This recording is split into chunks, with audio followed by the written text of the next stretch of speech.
बिस्मिल्लाहिर्रहमानिर्रहीम। पाकिस्तानी बिलखुसूस मुसलमान अल्लाह के बाद सबसे ज़्यादा इन्हसार अपने आप पर करते हैं।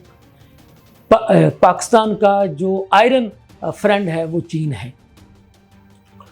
पाकिस्तान जो है ना पहले किसी से डरा है ना अब डरेगा और हर किस्म की जारियत का भरपूर तरीके से जवाब देना अच्छी तरह से जानता है।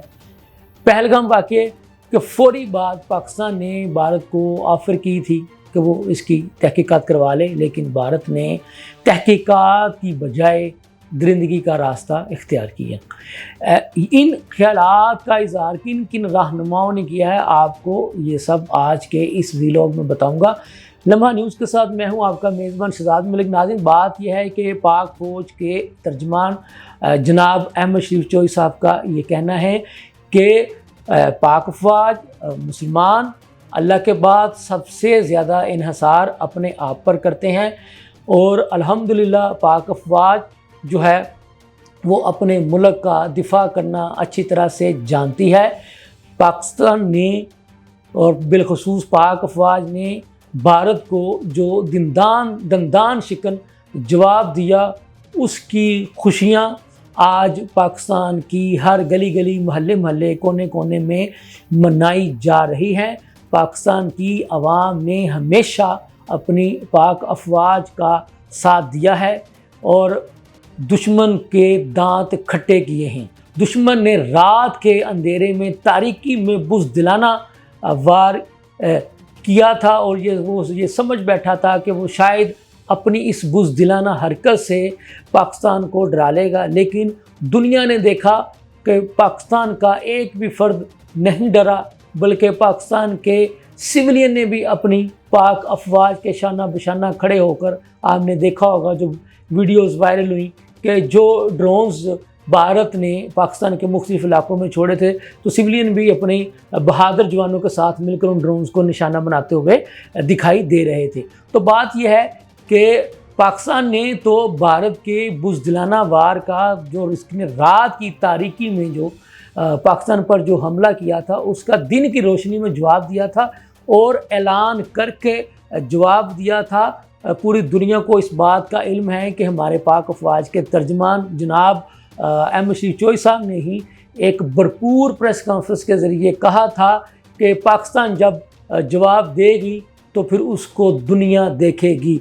और फिर आपने देखा कि दुनिया ने उस जवाब को देखा और ना सिर्फ भारत बल्कि पूरी दुनिया के ममालिक ने देखा कि वो पाकिस्तान ने कितना भरपूर जवाब दिया था और पाकिस्तान के शाहीनों ने कैसे भारत के शहरों के अंदर घुसकर उसके एयर बेसिस को जाकर के तबाह बर्बाद किया था और कैसे भारत का जो सिस्टम था उसको भी जो है वो तहस नहस करके रख दिया था।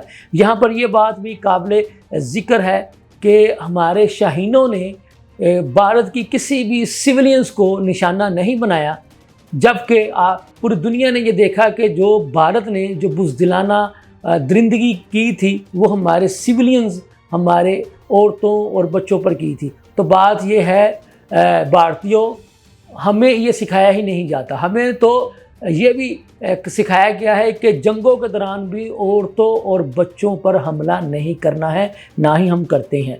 तो बात ये है कि हमारी पाकिस्तान की हुकूमत ने मोदी साहब आपको ऑफ़र कराई थी। सबसे पहले तो पहलगाम वाक़या की पाकिस्तान ने फौरी तौर पर मज़म्मत की थी और उसके बाद कहा था कि आप इस वाक़या की किसी थर्ड पर्सन से इंक्वायरी करवा लें। पाकिस्तान का इस वाक़या से यानी पहलगाम वाले वाक़या से किसी भी किस्म का कोई ताल्लुक़ नहीं है, लेकिन तुमने वो रास्ता इख्तियार ही नहीं किया, क्योंकि तुम्हें जो है ना अपनी खिफ़त मिटाने के लिए तुमने उस वाक़या से जो कि खालिस्तन तुम्हारी नाकामी का सबूत था, उससे तवज्जो हटाने के लिए तुमने पाकिस्तान पर रात की तारीकी में हमला कर दिया।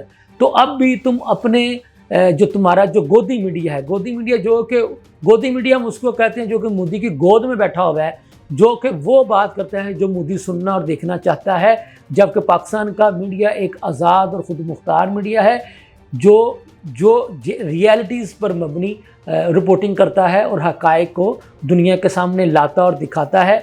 और जब भारत ने जो बुज़दिलाना वार पाकिस्तान पर किए تو انٹرنیشنل میڈیا نے جو ہے وہ خود آزادانہ ان مقامات پر جا کر بھارت کی وحشیانہ درندگی کو دنیا کے سامنے دکھایا تھا۔ تو بات یہ کہنے کی یہ ہے کہ مودی صاحب، جنگیں مسائل کا حل نہیں ہوتی، چاہے وہ ایٹمی وار کے علاوہ جنگیں ہوں یا ایٹمی جنگ ہو، تو ان سے مسائل حل نہیں ہوتے بلکہ مسائل بڑھتے ہیں۔ تو آپ کو ہوش کے ناخن لینا ہوں گے، آپ کو ان جنگی جنون سے باہر آنا ہوگا اور اپنے ہمسایوں کے ساتھ اچھے تعلقات کو پروان چڑھانا ہوگا۔ یہ تھی اب تک کی تازہ ترین صورتحال، اس کے ساتھ ہی مجھے اجازت دیجیے۔ اللہ حافظ۔